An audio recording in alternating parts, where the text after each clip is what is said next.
Bienvenidos de regreso a otro programa de Hablando con Propiedad Intelectual, en donde vamos a continuar con la conversación que tuvimos en el capítulo anterior respecto a la intersección del deporte con la propiedad intelectual.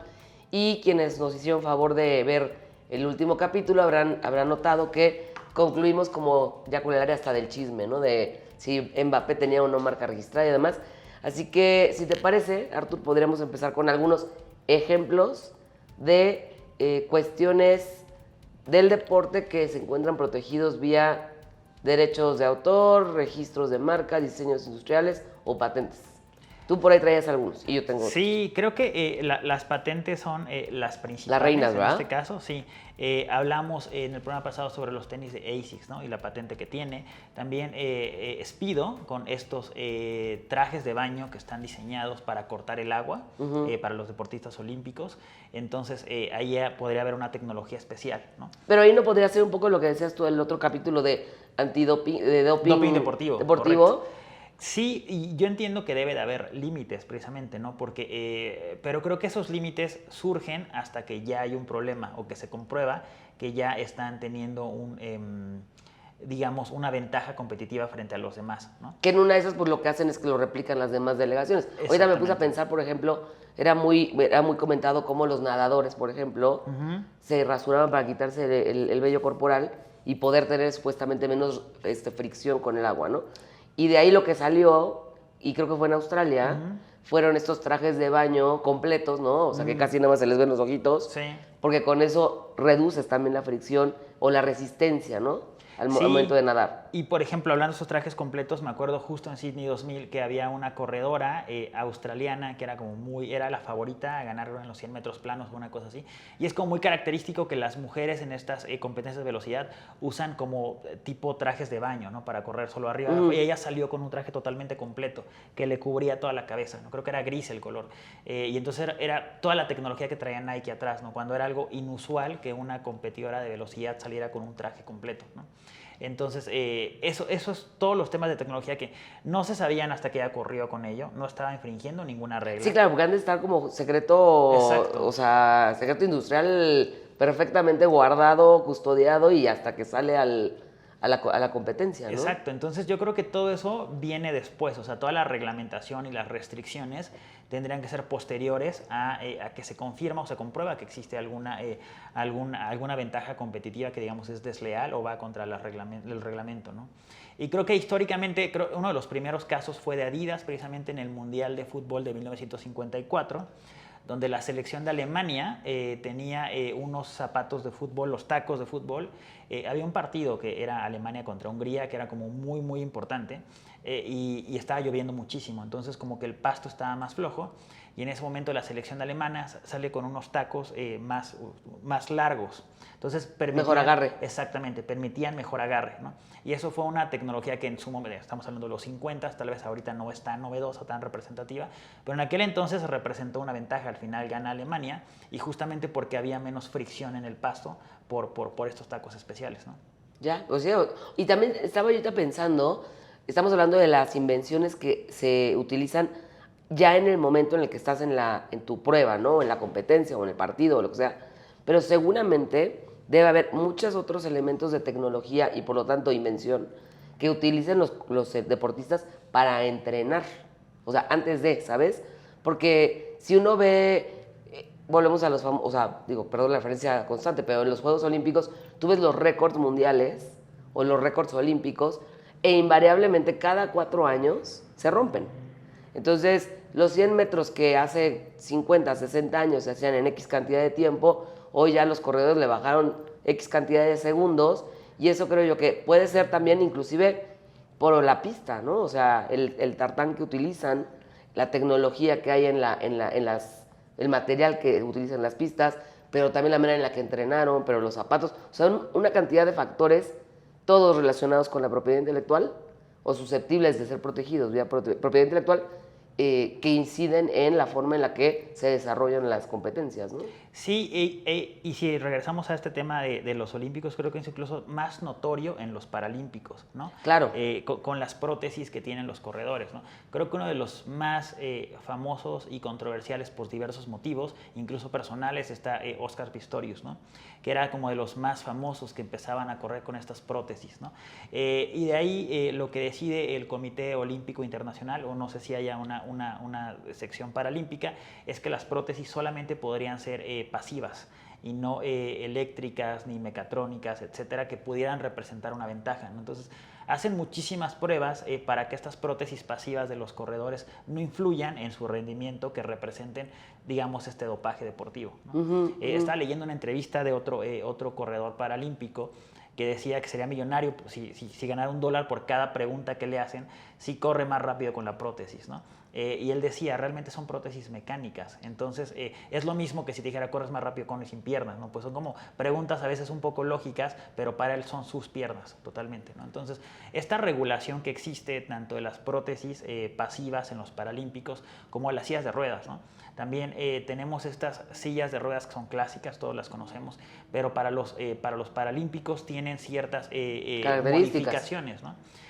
Las sillas de ruedas, por ejemplo, tienen estas ruedas que son como plegables, que les permiten, por ejemplo, en el caso del tenis o ciertos deportes, moverse para que, y las ruedas giran, o bueno, más bien, se pliegan con ellos para que puedan practicar el deporte, ¿no? Entonces no es una silla de ruedas tradicional, ¿no? Sí, o sea, el grado de inclinación que necesita el cuerpo, de alguna manera se ve asistido por la silla de ruedas, Por la silla de ¿no? ruedas. O luego yo he visto unas como muy aerodinámicas para las competencias de velocidad, que tienen hasta como, pues es que silla, pero tiene una rueda al frente, ¿no? Para darles también un poco mejor de impulso. Exactamente, sí, son estas modificaciones que, y si hacemos la analogía con los deportes, digamos, olímpicos y los paralímpicos, bueno, toda la tecnología que mencionábamos de las zapatillas, de los trajes de baño, etcétera. En el caso de los paralímpicos, pues sería precisamente estos accesorios que se necesitan para poder competir, ¿no? Un dato curioso ahí sobre las sillas de ruedas, por ejemplo, la primera patente es de 1869, pero se empiezan a comercializar y a tener más éxito hasta la década de 1930 más o menos. Entonces pasó mucho tiempo hasta que la patente de la silla de ruedas empezó, digamos, a ser representativa en temas comerciales, ¿no? Sí, el tiempo que tomó también quizá probablemente poder hacer una manufactura más en serie y que los costos pudieran haber bajado en su momento, ¿no? Sí, totalmente. Supongo. Y bueno, eso sí hablamos de los olímpicos en general, no olímpicos, paralímpicos, todo lo que tiene. Hablamos de radiodifusión, sociedades de gestión colectiva para temas de derechos de autor. Quizá también hablar probablemente pasando ahora a la Copa Mundial. Yo encontré que la Copa en sí es un modelo de utilidad. Está protegido como tal. Y también recuerdo mucho los balones también tienen, además de la importancia de quién patrocina, o sea, quién es el patrocinador y por lo tanto la marca de quién aparece en el balón, también recuerdo que en alguna ocasión hablábamos de derechos de autor sobre la apariencia, la labor creativa en cuanto a la apariencia del balón, ¿no? Sí, y bueno, el balón que ha sido muy controversial, recuerdo en el Mundial de Sudáfrica 2010, que los jugadores decían que el balón botaba más o como que parecía más un globo, entonces no era tan bueno, ¿no? Y luego hubo mucha controversia, rezan temas de patentes, sobre los goles que no eran goles o demás, ¿no? Porque no rebasaban la línea de gol, sí, ¿no? sí, sí. Entonces ahí surge esta tecnología del ojo de halcón, ¿no? Y el ojo de halcón lo que hacía era, trataba de ser más preciso y poder determinar si había rebasado o no la línea de gol para marcarlo, ¿no? Ahora tenemos el VAR también, el Virtual no sé qué Referee, que también permite revisar jugadas que son controversiales. Virtual Assistant Virtual Referee. Assistant Referee, eso, ¿no? Entonces, pues bueno, eso, el ojo de halcón que permite determinar si es gol o no es gol, etcétera. Que bueno, también ha habido un poco de controversia sobre, influyen los partidos de forma positiva, pero bueno, muchos aficionados lo que piensan es que se está perdiendo, digamos. La espontaneidad. Exactamente, ¿no? Y esta polémica sí fue, no fue, pero en la repetición sí, entonces ya con esto se puede llegar a una resolución más fácil, ¿no? Y más certera, ¿no? Sí, en cuanto a, es como ahorita que estabas diciendo lo del ojo de halcón, pues es como en las competencias, en los 100 metros, en las competencias de pista, pues al final del día muchas veces el final era, o sea, Claro. imposible determinar a simple vista quién había llegado primero o no, o qué parte había llegado primero o no. Y este tipo de tomas permiten que se tome una decisión de quién queda en primero, segundo y hasta tercer lugar, ¿no? Por los márgenes tan pequeños. Exacto. Justo hablando de velocidad, estaba leyendo, creo que es un pelo, o sea, la medida de un pelo, la medida para determinar si alguien gana o no gana en una competencia muy cerrada, ¿no? Oye, ahorita que estábamos hablando de velocidad, se me vino a la mente, o sea, la Fórmula 1, Ujú. pues también se califica como un deporte, ¿no? Sí, y más por Y toda. ahí ha de haber cualquier cantidad de tecnología. Claro, en los coches, en los trajes, incluso está, no recuerdo ahorita el caso exacto, pero hubo una competencia hace unos años, bueno, ya algunas décadas, donde alguien creo que chocó y se quemó la cara y terminó, creo que hasta falleció, ¿no? Entonces ahora ya tienen que ponerse algo abajo del casco para evitar estas quemaduras que puedan ser graves, ¿no? Sí, no, y toda la tecnología que tiene en cuanto a la estructura del vehículo, Claro. al punto en el que si tienen un accidente y se desbarata, o sea, el coche en realidad se desbarata. Y Sí, se totalmente. desbarata precisamente para proteger al piloto y tienen ciertas, como una cabina de vidas, te das cuenta, pero todo lo demás está diseñado para efectivamente destruirse y salir disparado con el menor daño al piloto. Pero bueno, es otro deporte y podríamos hablar del golf también, por ejemplo. Sí. Todos los palos de golf, muchos de ellos tienen determinada tecnología que son susceptibles inclusive de patente. Claro, las raquetas de tenis, por ejemplo, había un caso de María Sharapova que firmó un contrato con una marca que se llama Head y tenían unas raquetas que reducían la vibración en el impacto de la pelota, ¿no? Entonces con esas entraba y con esas competía, ¿no? Entonces eso es lo que hizo Sharapova con Head e incluso también las empresas de tecnología que no están relacionadas de los deportes, como han tenido estas colaboraciones con las marcas deportivas para desarrollar productos específicos, ¿no? No sé si recuerdas creo que era Nike y Apple, que sacaron un chip que lo ponías en el tenis. Ah, claro, sí. Entonces, ahora, O sea, el de bueno, los maratones que para que no se fueran por un atajo, no, ¿verdad? No eran pues esos. creo que está un poco más desarrollada para los deportes amateur, ¿no? Bueno, Ojo. ahora ya tenemos los diversos relojes inteligentes, ¿no? Que te permiten medir cuánto corres, la distancia, el tiempo, etcétera, ¿no? Pero antes de que existieran estos relojes inteligentes, había un chip bien pequeño diseñado y lo ponía por Apple y le quitabas la plantilla al tenis, si es la plantilla, ¿no? Y tenía un hoyo ahí. Entonces ponías Ok. el chip ahí. Sí, un poquito como los sensores que Exacto. usamos hoy para los niños o para las mascotas o así. Correcto. Entonces ya lo tapabas y empezabas a correr y al final tu teléfono te decía, bueno, corriste tantos kilómetros a tanta velocidad, etcétera, ¿no? Es un poco lo mismo que tenemos ahora con el reloj, pero con menos aditamento. Tienes el chip, ya todo lo tienes en el reloj, ¿no? Entonces, esto es para ejemplificar cómo empresas como Apple, como Samsung y estos gigantes tecnológicos Sí, que no necesariamente están involucrados de forma directa Exactamente. en el deporte. hacen estas colaboraciones y investigación y desarrollo con las empresas o con las marcas que sí son deportivas para desarrollar este tipo de productos, ¿no? Ya. Pero bueno, eso hablando del deporte real. O sea, bueno, real. Eh, A ver, deporte en el mundo real, ¿no? Porque Claro. ahora tenemos otra serie de mundos virtuales que nada más generan una arena adicional donde Sí, puede haber una diversidad de derechos y de conflictos, ¿no? totalmente. Pero platicábamos en la preparación a esta conversación de específicamente los videojuegos, ¿no? Videojuegos relacionados con actividades deportivas, ¿cierto? Totalmente. Sí, porque justamente incluso hubo, bueno, primero tendríamos y seguramente tendremos un programa sobre eso, sobre los videojuegos como tal, ¿no? Pero los esports o la definición de los videojuegos como tal es una competencia. Entonces, hay un juego muy famoso que se llama League of Legends, que League of Legends no está relacionado con deportes, de hecho es como un juego más de guerra, sin embargo, como es competencia, podría entrar dentro de los esports, si tomamos esta definición de que un deporte es una competencia, ¿no? Entonces, bueno, todos estos videojuegos que tienen incluso torneos que se llevan en diversos países y podemos decirlo incluso de cuestiones migratorias, ¿no? Estaba pensando, cuando un competidor tradicional va a unos Juegos Olímpicos, debería tener una visa especial, ¿no? Ya sea como trabajador o como competidor. Pero ¿qué pasa cuando yo soy un competidor de juegos virtuales o de esports. Si voy a competir a Alemania, por ejemplo, ¿qué tipo de visa tendría que tener o qué tipos de beneficios tendría que tener, ¿no? En temas migratorios, ¿no? En temas de propiedad intelectual, pues incluso tendríamos que equiparar los derechos que tiene un deportista tradicional con un deportista de juegos electrónicos, ¿no? Es un poco lo que decías tú del derecho de arena. Podría Porque esos ser, también son videotransmitidos, son transmitidos, claro, ¿no? totalmente. Pero incluso lo pensaría también en temas de, bueno, no sé, de seguros, en temas de compensaciones, ¿no? De cuánto debería de generarse o los ingresos que tendría que generar un jugador de videojuegos virtuales, ¿no? Incluso el Comité Olímpico Internacional ya ha participado respecto a estos juegos siempre que sean una representación de un juego real, ¿no?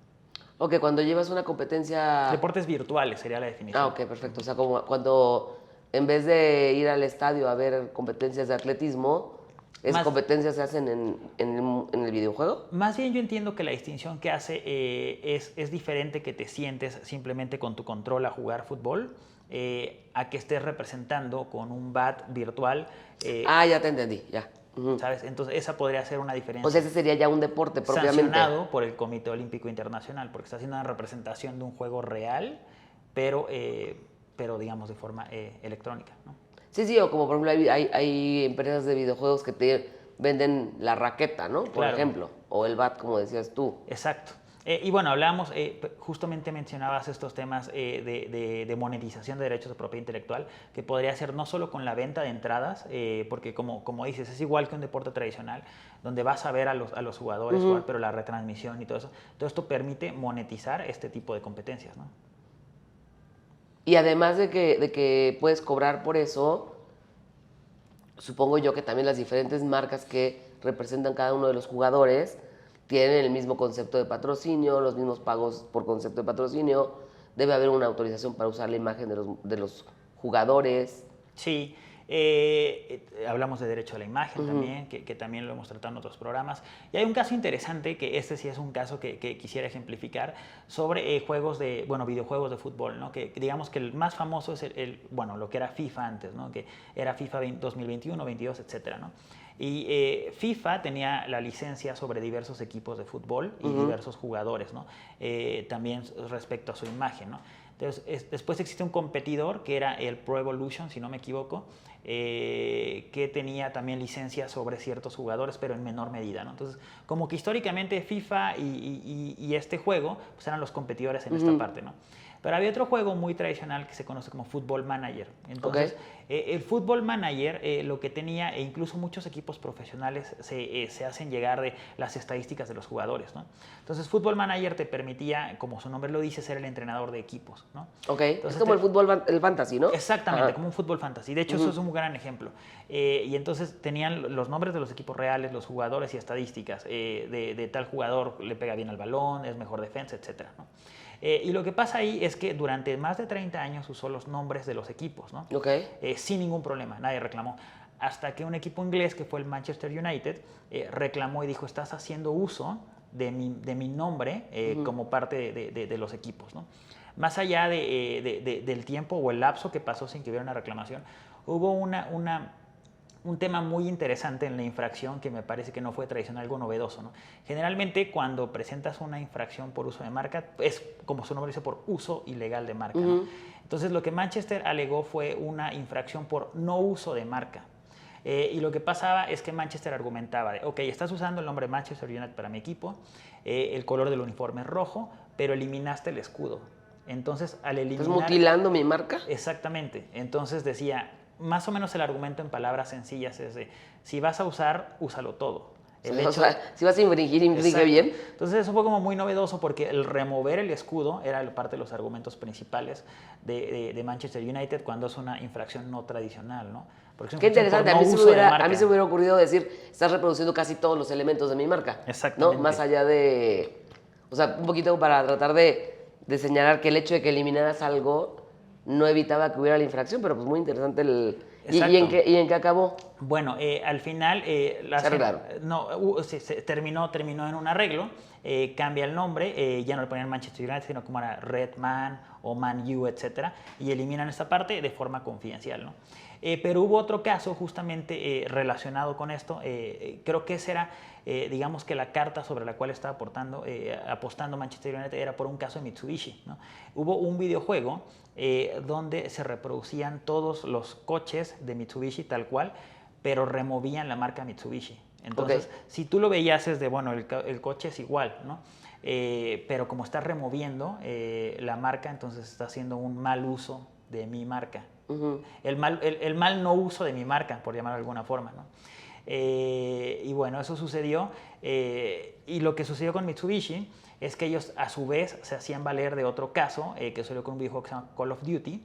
Y en Call of Duty, que es un juego de guerra totalmente, aparecen estos coches Humvees, ¿no? Y este Humvee pues estaba ahí y eran como los coches militares que conocemos, ¿no? Entonces lo que sucede es que el titular de Humvee dice: estás haciendo uso de mis coches en tu videojuego sin pagarme regalías, ¿no? Y al final el juez decide que era necesario por el realismo del juego usar un Humvee. Entonces es de... Sí, si no era que estuviera un jaguar ahí paseándose. Claro, es necesario que uses era parte de la escena. Exactamente, entonces no hay una infracción, ¿no? Entonces, estos dos casos de alguna forma los estaba tratando de usar Manchester United en el caso contra Football Manager, que al final, como hemos comentado, pues se terminó resolviendo, ¿no? Ya, ahorita en el proceso de la plática salió el tema del fantasy, ¿no? Del fútbol, este juego, el fútbol que es como, es un juego virtual relacionado con el fútbol americano. Me parece pero a mí que sí. Me parece que sí. No lo he jugado, la verdad. Ah, ok. No, lo que pasa es que, a ver, hasta donde yo entiendo y pido paciencia, pero uno lo que hace es que genera un equipo virtual que no existe en realidad, pero lo puedes generar con jugadores de diferentes equipos, pero con base en su performance en el mundo real, y sí usan los nombres. Entonces, es como una liga con tus amigos, escoge a tus jugadores, los vas cogiendo dependiendo, y el puntaje depende de cómo performean, valga la expresión, en el fin de semana. Y entonces, dependiendo de cómo se desempeñan en el mundo real, obtienes un puntaje en tu grupo, en tu equipo virtual. O sea, pero sí usan los nombres reales. Claro. O sea, 100%. Y de hecho, cuando lo mencionaste, me acordé porque leyendo el caso era uno de los temores, porque decía, bueno, si en este caso Manchester United le gana a Football Manager, pues podría impactar a Football Fantasy y a todo este tipo de juegos, videojuegos o competencias donde se usan los nombres, ¿no? Sí, ahora otro tema que también ha sido como muy, muy discutido en estos juegos, videojuegos de deporte, específicamente los de fútbol, me parece, es el hecho de que FIFA tiene el derecho o la autorización para usar la imagen de X futbolista, le generan un avatar, ¿no? Al final del día, nada más que ese avatar pues buscan que sea lo más parecido al personaje real, y muchos de estos personajes tienen pues una cantidad de tatuajes importante, y ahí había una controversia también, ¿no? Sí, que me parece surge por un juego de básquetbol, con los tatuajes que había sobre los juegos de básquetbol. Era no de fútbol, era de básquet. Ajá. Era de básquet. Bueno, inició siendo básquet, pero después ya se transmitió al fútbol también. Y en el caso de figuras importantes como Kobe Bryant en su momento, Lionel Messi, los tatuajes que tenían, y era dirimir quién tenía el derecho, bueno, moral, me queda claro, bueno, moral y patrimonial sobre este tatuaje como tal, que en este caso podría ser el tatuador, ¿no? Y también otro caso semejante, no con deportes, pero en la película de Hangover, donde sale Mike Tyson, y uno de los personajes representa el tatuaje de Mike Tyson, que también sale en la película. Sí, se lo hace en la fiesta, pues. Exacto. Y entonces el tatuador hace esta reclamación, ¿no? Y dice, estás reproduciendo mi diseño sin mi autorización en esta película, ¿no? Que esto quizá nos puede abrir un poquito la puerta a que busquemos la manera de platicar de los derechos que pudieran tener los tatuadores. Exactamente. Y los videojuegos como tal. Y los videojuegos que pueden o no pueden utilizar esas obras de dibujo, sería, ¿no? Claro. Y si el tatuador es un autor independiente, o por el contrario, cuando tú vas y te quieres hacer un tatuaje, lo que está ocurriendo es una obra por encargo, y entonces, si bien tienes que decir quién fue tu tatuador, cualquier derecho respecto del dibujo sea tuyo, como obra por encargo. Sí, eso digo, creo que es controversial, creo que podría haber diversas posiciones, pero hablando de estos usos, hay un criterio de los tribunales de Estados Unidos que es un criterio de mínimos, ¿no? Que sucede cuando estamos viendo una película de acción, por ejemplo, ¿no? En estas películas donde hay una guerra en Nueva York y entonces están bombardeando y están en la Quinta Avenida y salen ciertas marcas, ¿no? Y están bombardeando la tienda de Chanel o qué sé yo, ¿no? Entonces, para darle realismo... Sí, lo que salió en el videojuego de los zombies. Exactamente. Es parte de la escena. Es parte de la escena y entonces ninguna de estas marcas tendría una reclamación porque el uso es de mínimos sobre su marca como parte de la escena, ¿no? Bueno, entonces salieron dos temas aquí. Exactamente. ¿No? El qué tanto necesitas autorización de las marcas para incorporarlas en un videojuego. Y por otro lado, ¿qué ocurre con los derechos de los tatuadores? De los tatuadores. O sea, y las películas, ¿no? Y las películas. O sea que, pues material tenemos todavía para seguir... comprometámonos a tratar de darle seguimiento en los siguientes 2 capítulos. Y pues mientras tanto, muchas gracias por acompañarnos. Esperamos que hayan encontrado interesante esta intersección entre el derecho de autor y la propiedad intelectual. No. Deportes y la propiedad intelectual. Deportes y la propiedad intelectual, perdón.